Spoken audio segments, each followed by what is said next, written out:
это мероприятие тюрю, это преследует ту же самую цель, только форма другая. Вот здесь у нас идут лекции, да? Где-то мы ведем практические мастер-классы, но цель одна и та же. Где-то мы ведем тренинги, конференции, там цель та же, но формы разные. А здесь тюрю то же самое, форма другая. Теперь, что такое госундердерлерде бит даңазылы? Смотрите, почему мы именно назвали, да, так скажем, наше тюле госундердерлерде битлерде даңазылы, потому что, смотрите, в нашей истории, да, вот кто был на наших лекциях по две темы касались истории, да, у нас были такие личности в нашей истории, начиная с самого Манаса, да, если брать, которые, в принципе, поменяли ход событий того времени и в пользу развития нашего народа, нашего государства и так далее. То есть были такие личности, которые из ничего создавали что-то. Допустим, помните, Манаса как описывает?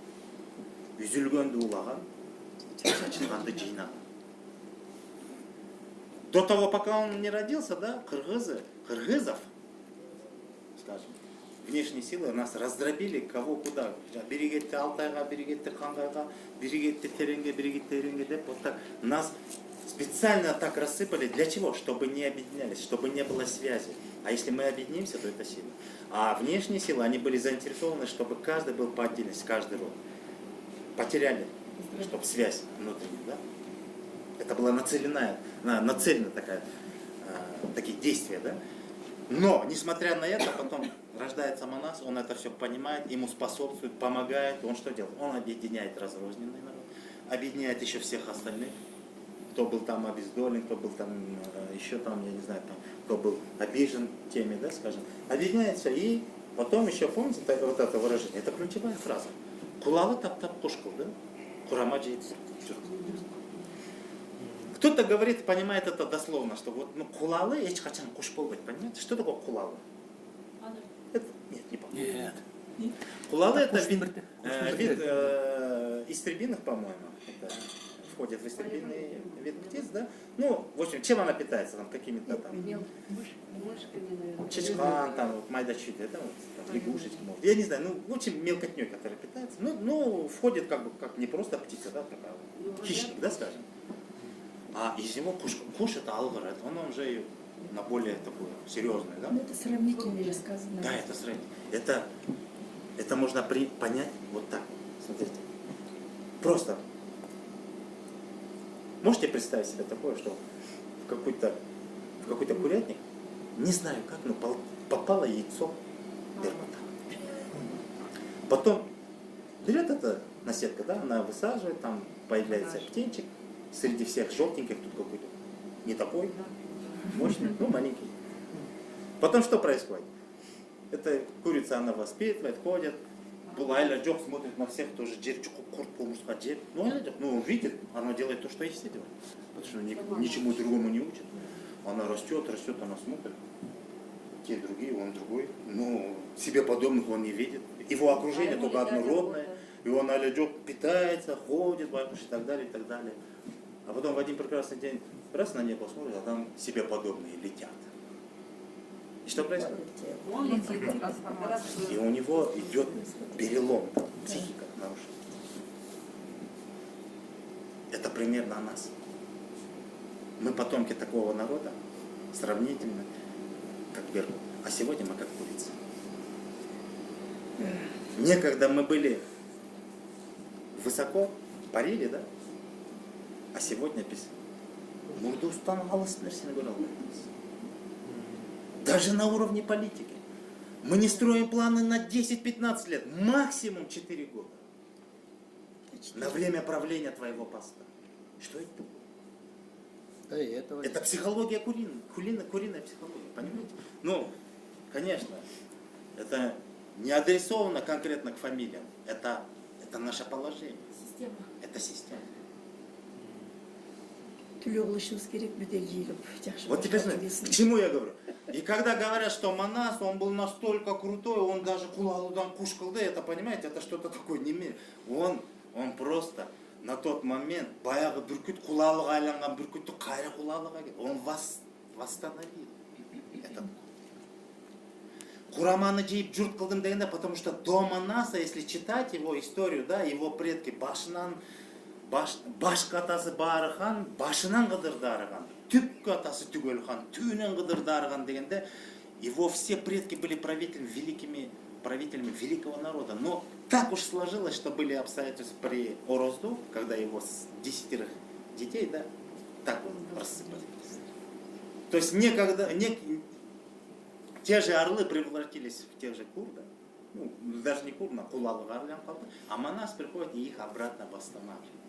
Он вот этот генетический код обратно восстанавливает. Ай, сен деген кыргыз. Сен деген кулал емессің. Сен алғырсың. Биік бол. Давай, де тұрды, он восстанавливает. Үзілгенді улаган, понимаете, он восстанавливает. Чачылғанды жинаған, восстанавливает. Вот такие личности в нашей истории, и не только одним Манасом ограничится. Вспомните сюда ближе, что было в 7-8 веке? Енисейский халамат, Барспек. Кто он такой, Барспек? Вкратце история. В 5 веке, скажем, вот это Южная Сибирь, Средняя Азия, вплоть до Байкала, вот этот ареал, да, занимал тюркский халамат. Тюрки. И когда мы говорим, что мы тюрки, нет, надо точно знать свою историю. Тюрки образовали и подчинили нас. Мы были в подчинении. Потом появляется такой Барспек. На что говорит? Он подавает такую идею. Без кыргыздар, без башичуэлем. Он объединяет кыргызские племена, создает свое государство и противится тюркам. Потом, что происходит? Естественная картина, идет война. И итогом этой войны Барспек раскалывает тюркское государство на 2 части, на западную и восточную. А сам посередине остается. И севернее будет. Потом тюрки в прямом бою не могут его победить, вот так вот, чисто, они не могут его в таком бою победить и предпринимают какие-то такие хитрые действия. Это примерно как история, как 300 спартанцев, помните, что там? Из-за одного горбуна, да, полегло великое войско, да, скажем. Великое не в том, что их было много, а в том, что они были духом. Точно такая же картина и с кыргызами приходит. Ночью, с той стороны горы, с тыла, там, если козья тропа, кыргыздар ход, жалгыз аяк жол менен, они за всю ночь, там, определенная часть армии, их, тюркской, оно оттуда, с тыла, половина отсюда. А кыргыздар, они же в горах же. И ночью на спящий народ нападают тюрки. Больше половины они вот спящий народ просто вырезают. Те, которые не успели схватить орудия, их тоже порезают. И какая-то часть успела, если там вооружиться. И продолжается бой 2 дня, 2 ночи. И напоследок, в самом концу, потом Барспека убивают. Только так они нас разобрали. Но я хочу сказать, что Барспек в какой ситуации? Он был в положении, когда мы были в подчинении, то есть мы были под гнетом тюрков, да, и он создает свое государство. Он из ничего создает свое. Он восстанавливает. Мало того восстанавливает, он возвышает, возвеличивает, создает каганат империи. Вот какие личности были. А сюда ближе, помните, Крымское великодержавие, 9-10 век. После разгрома Кыргызского Енисейского хананата Барспека тюрки объединяются, усиливаются, но потом внутренний накал прозрастает, там тюргеши оттуда, уйгуры отсюда появляются. И что? В оконцове уйгуры господствуют над всеми, и они и тюрков, и тюргешев, и кыргызов, они их всех заполняют. И в этот момент опять кыргызы поднимаются и говорят, мы не тот народ, который должен жить в подчинении. Да, мы проиграли тюркам, но набрали сил, хватит, башку вперед. И что делают? Ведут 20 лет войну против уйгуров. И в конце они побеждают. Они освобождаются, создают свое державие. Великое державие. Великое державие, оно... чем оно отлично от других каганатов, вы знаете? За всю историю человечества человек, в общем, создал более 200 империй. Империя это не просто государство, это государство, которое подчинило другие государства. Это империя. Понимаете, да? И за всю историю человечества более 200. немного более 200 империй было. И практически все, за исключением одного, все империи были созданы одним путем. Каким? Насилие. Завоеванием, кровопролитием, войной. Как они создались, так они и уничтожились сами. Таким же путем. Потому что все естественно в жизни. Да? И только одна империя в истории, и никто еще не опроверг, она была создана иным путем. Не войной, не кровопролитием, не захватом. Мирным путем она расширила свою территорию. И опять-таки мирным путем она спокойно и распалась. В 840 году, когда кыргызы получили свою независимость, потом этноним кыргызов превращается в политноним. Все соседние народы, государства, которые приобрели свою независимость после падения уйгурского каганата, они смотрят на быт, там, порядок, и, скажем, на, как это правильно сказать, тартип. Уклад жизни. Дисциплина. На дисциплину, государственную дисциплину кыргызов, и они по собственному желанию своему этнониму плюс добавляют этноним кыргыз. И получается, кыргызский этноним превращается в полиэтноним. Это пишут ученые, не кыргызы, ни в коем случае. Это до нас писали и как и китайцы, так и русские, и все остальные. Это было доказано. И пока еще никто не опровергает. Понимаете? Как произрастала земля кыргызов? То, что мы достигли такого уровня жизни, такой дисциплины, что другие просто хотели этого.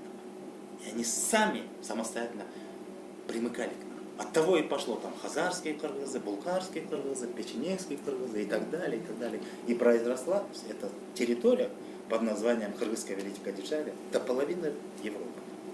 Этому свидетельствует много карт, я сейчас не буду это показывать.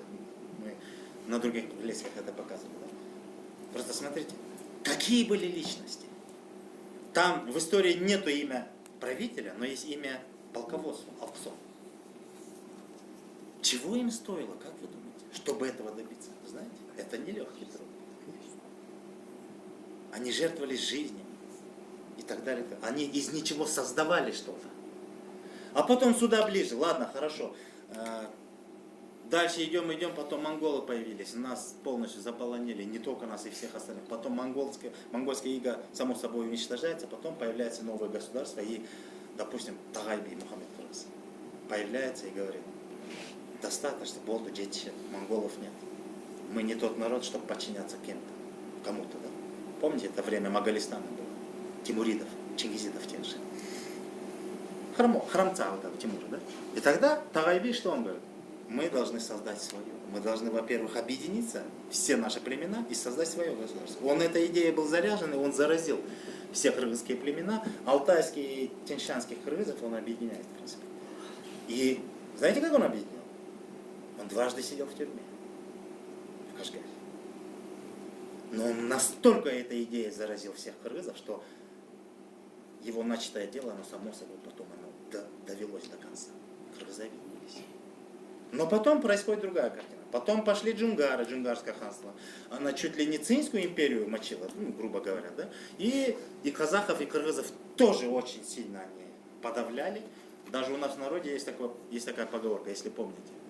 Казак кайын сағанда, кыргыз гисар качканда. Слышали? Кандай? Казак кайын сағанда. Кайын это береза. Кайын сағанда? От безысходности казахи питались березовым соком, Да, потому что не было ничего. кошится и сока. Настолько это была беднота. А кыргыз гисар качканда, вы знаете, где это гисар? Туркменистан, Таджикистан. До туда нас прогнали. Мы эту территорию мы освободили на тот момент. Манжурлар. Да, Маньчжур, Калмыки. Калмык. Но потом появились такие, как Иреши, Мер-Султаной, Бердике и так далее, Мамбет, Джаил, тот же Бишкек-Батыр. Да, и что они происходят? Они освобождают. Они не то что освобождают, они уничтожают джунгарское ханство до конца. И с того момента джунгары не имеют своего государства. Какая-то часть перепала в Элисту, какая-то часть она утонула, ассимилировала. Не ассимилировала, может быть, но утонула здесь. 18 кылым, да? Да, 18 век. 1758 или 7 год. Падение джунгарского ханства. Благодаря таким воинам, батырам, госям, мерлер, билерге, мы сегодня Вот так вот сидим, общаемся, свободно, Да, своя страна, своя. делаем то, что хотим. Если бы не они, кто его знает? Или вот задайтесь вопросом. Многие говорят, в 91 году нам вот эта независимость просто с неба свалилась. Мы не заслужили ничем. Да, мы не заслужили, но есть заслуга. Как вы думаете, чья это заслуга? Горбачев. Что мы сегодня имеем государство? Чья это заслуга? Горбачев. Конечно. Горбачева? Не знаю. Рахмат Горбачев. У него другая цель была, да? Чья заслуга нашего сегодняшнего государства? Предков наших. Скажите точно, пожалуйста. Наших мазуров. Каких конкретно? Абдрахманов, Те, которые полегли в Шенал 1938 Арабаев, году. Раза. Тюракол Айтматов. Смотрите, Кыргызстанов. это Төрекул Джанузаков, это Ималанлы Айдарбеков, это Абдыкерим Сыдыков, Абдыкадыр Орозбеков. Это вот по поколениям. Да, да. Потом идет Джусу Абдрахманов, Кыргызстанов, Арабаев, Баял Исакиев. Да? Вот это целая плеяда была, поколение за поколением. Олардың бардың манаттың тұқымдары. Конечно, конечно. И когда мы говорим манап, это не тот, Да, не тот есть класс, выражение. который там Да. в подчинении держал своих соплеменников и там под гнетом. Нет, манап это справедливый правитель. Но дело не в том, что если бы не они, мы сегодня бы не имели государства. Когда мы говорим, оно нам бесплатно упало. Нет, не бесплатно. Кровью жизни тех людей. Потому Со что Сталином спорили. они создали государство, основу государства, потому что мы были одной из 15 республик, полноправных всеми остальными. И поэтому у нас такая судьба получилась. Так что бесплатного в этой жизни ничего нет. Сталин мен А айып теперь таласып смотрите. А теперь сегодня. министром. Как мы этим благом, богатством, ресурсами, как мы распоряжаемся сегодня? Налево и направо. Направо-налево казахам Без отдаем, лазера. китайцам отдаем, тем, пожалуйста, таджикам, алавер, да? Вот сейчас что творится. Зюрюка что-то. Помимо того, что мы имеем, те же наши богатства, недра, да, там, озера, там, я не знаю, месторождения, мы и Кумтор отдали, и Джеруй отдали, и Козломпол хотим отдать, и тот же, скажем, Солтон. Мы сами отдаем. Да, замечательно. Китай не пришел с ружьем, сказал, отдай нам Солтон. Нет. Я не буду удивлен, если какой-то крыс пошел и подтянул их, сказал, давай я тебе вот это дам, ты мне дай стольчик. Скорее всего, наверное. Вполне вероятно. Что мы делаем? Мы крысы. Не ценим. Мы не ценим то, что имеем. В те времена Госюндер, Ерлер, Билер, они из ничего создали что-то, оставили нам наследство. Самое сокровенное в этой жизни для любого народа. Самое сокровенное – это свое государство, страна, родина. Первое. Второе – это сам народ. Единство народа. А мы это государство сами дробим, делим и все такое. А что мы сами с собой делаем, своим народом? Уничтожаем. Мы сами делим на правых, налево. То есть на власть имущих, на оппозиционеров. На северных, на южных. На горожан, на сельчан. Да. Это просто делает определенную группу людей. Весь народ как-то... Да, это, мне кажется, Но, умышленно смотрите. идет разделение. Естественно, делает это кто-то, какие-то группы, да? Но народ же ведется. Народ. Определенная часть ведется. Если бы не велась, народ бы встал бы и сказал, кто. Сами Ну, себе. по-моему, ничего не говорит. Ну, Понимаете? кто говорит, Вот теперь что смотрите. вы ничего Цель не вот этого тюрьмы, смотрите. Когда мы сейчас будем рассуждать, тот виноват, тот сволочь, там-то, Да, до так-то. конца Нет, не найдем. дело не в том. Да. Дело в том, чтобы давайте мы просто объединимся в сознании, в желании и будем просить. Мы сегодня не можем пойти и вдолбить в сознание наших правителей, чтобы он работал на народ. Не можем. Невозможно. Но мы можем попросить в Да. сознании. Смешно. Чтобы вышло новое поколение, которое будет править народом справедливо и правильно. И так далее, и так далее. Как это у нас было. Поэтому мы, вспоминая тех, Дангазало, это, ну понятно, да, что это? Это, как это называется? Воздание дани, Возвышение. дань уважения. Дань уважения, скорее, да, просто отдать дань уважения, отдать должное. Мы же в долгу перед ним. Мы реально в долгу. И если мы этот долг не оплатим, да, мы будем қырғызша айтқанда Манкортами. құдайға да жақпаған дейсің. Куда и накажет, тогда и... Құдайға да жақпайды. Саған бар белендеп баядайырдап берсе, мына ел десе башын біріктіріп ел деп жашаған. Мына мекенің, мына мемлекетің деп берсе, а мы берем и разбазар. Құдайға да жақпайды. Арбаққа да жақпайды.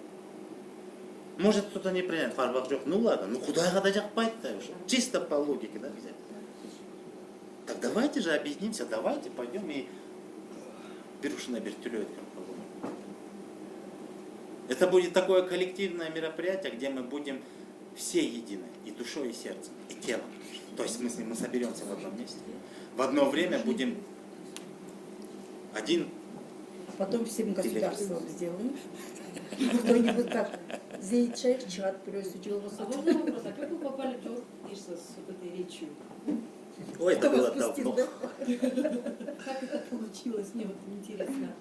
А давайте закончим это. Я вам отвечу, хорошо? Давайте я это закончу. Енді сааты қанша болады? Вот, Что-то. да, давайте вот Благо. сейчас самый Просто организационный к тому, момент. что если вот им бы почаще такие вещи говорить, может, Нет, он это бы нескончаемая тема. Я вам отвечу с удовольствием, Да, да, да, потому что разница. это непосредственно это. Да, интересно нам. Да. Вопрос хороший. Ну, я хочу завершить это, да? Давайте сейчас у нас по времени мы еще поговорим, да? Во-первых, смотрите, это мероприятие будет на берегу озера. Там есть такой Джаник-Джи, где проводилось мероприятие, посвященное Эр-Джаник Батыру, да? Ну, это тоже одна из личностей исторических. Просто там, чем она удобна и хороша, прямо у озера, там они сделали инфраструктуру, подвели воду, свет, электричество, там сахна есть, да, там удобные места, ну, более-менее, понимаете. Тюленым бир, дагы өзгөчөлүгү тюлены, понимаете, я еще не видел такого тюлена, но может быть сейчас уже где-нибудь в кафе тюлен не прогонит. Где-нибудь дома это не тюлен. Елдик тюлен обычно где-то вот в таком вот, на природе, не привязанный. А там именно такая природа, просто некие блага там нужны. Элементарно, та же вода, та же там все такое. А потом, раз уж такое, ну мы в современном мире живем, нам нужна и сахна, чтобы люди выступающие говорили там что. Там будет такое, во-первых,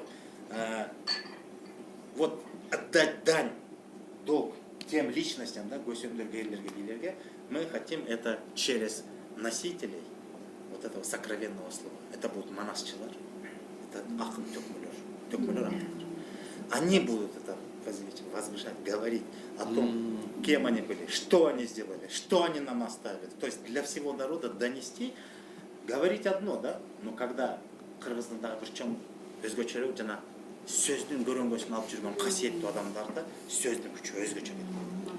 Поэтому это там. Но естественно там еще будут дополнительно, там еще будут выступающие, потому что именно по теме, никакой политики.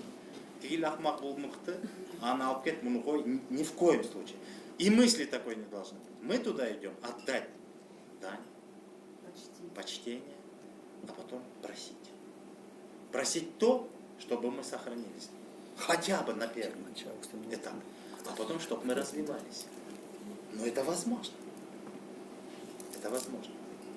А потом, естественно, наше мероприятие оно состоит из двух частей. Первая часть это непосредственно официальная часть, вот монашчылар, сөз будет, вот это все, донесение, а потом телек, непосредственно сам телек. Это будет один текст, который все участники будут этим текстом телены. Вторая часть это уже идет аш. Аш дегенде, ну то есть без атайын мал союз, она жанан бар сөз бүткеннен потом дастархан жазылып туруп, ошол аруактарга Куран окуп, почтение, все такое. Ну как традиционно, как всегда это и делалось. То есть курмандыкта чалыш керек. Раз уж биз ошондой тетиги аталарды, көсөмдөрдү манастан баштап беркилерге чейин баарын козгоп аткандан кийин, естественно, арбакты козгондо аларга Куран окутуу, аларды эскерүү. Это милдет, да? Мы же своим родителям Куран читаем. А чем они нам не родители? Они больше, чем родители. Они прародители наши. Поэтому вторая часть будет ошондой, чем аш будет. И во время аша тоже мы будем задействовать сахнава, там представители разных там, регионов приглашаем. Мы хотим сделать это на уровне республиканском уровне. То есть мы приглашаем специально представителей с регионов. И смотрите, особенность Тюлё это не мероприятие, которое проводит кто-то, конкретный спонсор там, или я не знаю, какая-то организация. Нет. Это Элдик Тюлё, народ сам. Вот вы можете представить, помните, я вначале приводил пример. Айда бир жамыр жабаса Кудайдан тилек. Ошол тилөөнү вы можете представить, там кто-то какой-то там, давай мен тилөө турайын, или келгиле. Нет такого. Там каждый приходит со своим вкладом. Аргим өзүнүн салымы. Или собирается бир малалар, жол болсо бирөө мал чыгарса, бирөө нанын жасайт болсо, бирөө чайнегин, самоорун, там жармасын жасайт, бирөө там кызмат кылат, отун, суусун алып келет. Каждый задействован, каждый вносит свой вклад. И именно вот этот фактор, да, это есть фактор объединения. То есть каждый соразмерно своих возможностей несет свой вклад, вносит свой вклад. И он вправе говорит «бизют гордык». Биз – это фактор объединения. А если кто-то проводит, а кто-то приходит как гость, тигилет гордык, мен барып келдим, жакшы болду. Но понимаете, тигилет гордык. А когда биз барып моун өткөрдүк, есть разница? Конечно, есть. Вот это есть фактор объединения. А для нас самое важное на сегодня – это вот это, объединить. Целостность. У нас сейчас главные две задачи. Целостность государства, территории и единство нашего народа. То есть через тюлё мы вот эту формулу придерживаемся. Фактор единения и просим о целостности. Чтобы пришли те люди, чтобы правили те люди, чтобы вообще жили те люди, которые жили тем, чтобы даже в мыслях не было, что можно продать землю, отдать кому-то, чтобы вообще такого в мыслях не было. Это все зависит от нас. Не земля плохая, что она такая раз и передается кем-то. Это те, кто живет на этой земле. В них вся проблема. То есть в нас. И эту проблему решить можем только мы. Ни тюрки, ни китайцы, ни в коем случае не Россия и не американцы. Это только мы грузы. Можем сами себя исправить. Это одна из форм проявления такого помысла, скажем. И поэтому мы приглашаем, если вы разделяете эту идею, я не говорю нашу идею, я хочу сказать, это общую народную идею. Если вы разделяете, то присоединяйтесь. Принимайте участие в этом деле. Носите свой вклад. И когда туда поедем, вы не к Мелису в гости идете. Или, видите, там, Демильгечи. Мы только Демильге. А реально Колдогондор, это вот Саякпай, Тосоргому, они помогают нам в инфраструктуре, в организации какие-то моменты, чисто вот моменты. Но основную ношу сам народ должен нести. Ошондо ал элдик тюлөө. А если вот эти три организации приведут, это булардын тюлөөсү. А мы хотим элдик. Важность в том, чтобы правильно донести это. И в принципе, вот сколько мы уже вот с того момента, как объявили, и вот сейчас стараемся донести вот до каких-то организаций, для молодых лидеров, да и не только молодых вообще, хотим, кому мы не говорим. Пока еще не было такого, а им не Григор. Пока что все это принимают чисто сердцем. Да, нужно. Давно пора, да. Давно пора. Потому что, ну сколько можно уже? Ну куда мы уже пришли уже, наконец-таки? Давайте остановимся, подумаем и примем верное решение. А это мероприятие как раз таки будет способствовать тому, чтобы, во-первых, телек, да, фактор единения, а потом, конечно, еще будет приветствоваться какие-то идеи для дальнейшего, скажем, движения, да, в этом русле. То есть касательно этой главной идеи, целостности нашей страны, государства и единства нашего народа.